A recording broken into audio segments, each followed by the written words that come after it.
there are only two animals on the planet that the Creator identified himself with. The first one is the eagle. The eagle. And the second animal is the lion. And when I identified those two animals as his favorite to identify himself with, I recognized I better study these two animals, because if he is the leader of the universe and I want to be a leader on earth, I better find out the nature of these animals and also the attitude of these animals. And I discovered that both of them are the kings of their domain. The eagle is the king of the bird kingdom, and the lion is the king of the animal kingdom. But let's talk a little bit about the lion. The lion has what I call the spirit of leadership. And this word spirit here is referring to attitude. Everybody say attitude. A leader has an attitude that makes him or her different from followers. Now, the lion is the king of the jungle, but the lion to me is a great source of encouragement to all of us. I want you to write this down. Remember this as long as you live. Number one, the lion is not the tallest animal in the jungle. Number two, the lion is not the largest animal in the jungle.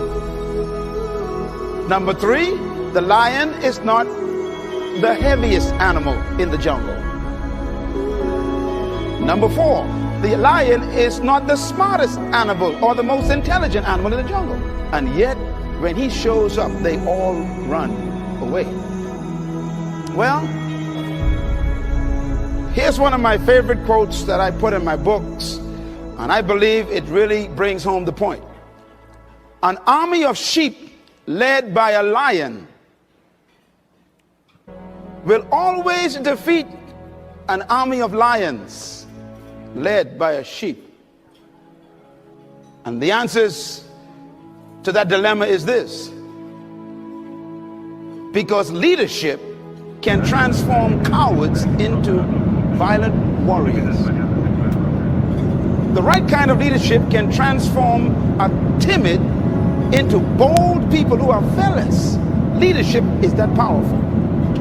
Leadership can walk into a camp of depressed people, and in 20 minutes they have turned on into unbelievable, powerful armies, because leadership determines everything.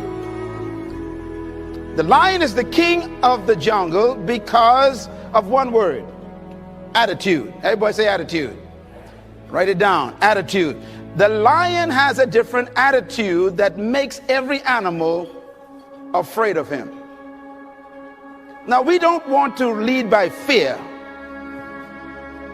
but it does take respect for you to become a leader.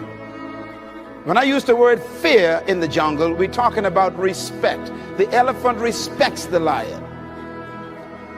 The hyenas respect the lion. The giraffes, they respect the lion. What makes these massive animals respect such a small cat? The attitude is the difference. For example, a lion will see an elephant, and the thing that comes to his mind, one word: lunch. I could eat this thing. And he acts the way he thinks. Now, here's another amazing mystery. The elephant is larger, bigger, stronger, more powerful, heavier, and more intelligent.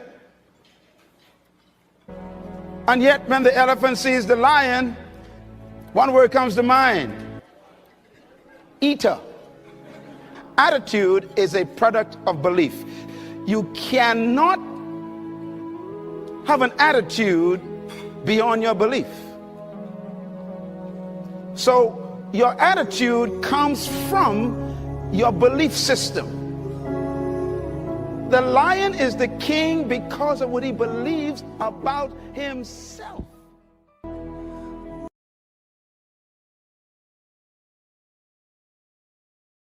So what I'm asking you to do is to get your shift together. In other words, what I'm saying here, Rather than focusing on what isn't working and all the things that need to be done, shift your focus and your way of thinking to the things in your life that are working. Your first goal, this is what I'm suggesting, your first goal when you open up your eyes should be to focus on the things that ignite your spirit and bring you joy. I want you to focus on the things that you appreciate in your life, the things that you're grateful for. I don't care who it is or what it is. Maybe it's the person lying next to you. Maybe you're thinking of your children. Maybe you're thinking of the dog or the cat lying by the side of the bed, a particular goal that you achieved. Maybe there's an event coming up on the weekend. Maybe you're meeting with your friends for lunch. You see, folks, it doesn't matter who it is or what it is. There's always something to be grateful for, to appreciate. And what I'm asking you to do in those few moments before you crank and get into your day is to focus on these things. Then why am I asking you to do this? Because an attitude of gratitude simply makes you feel good.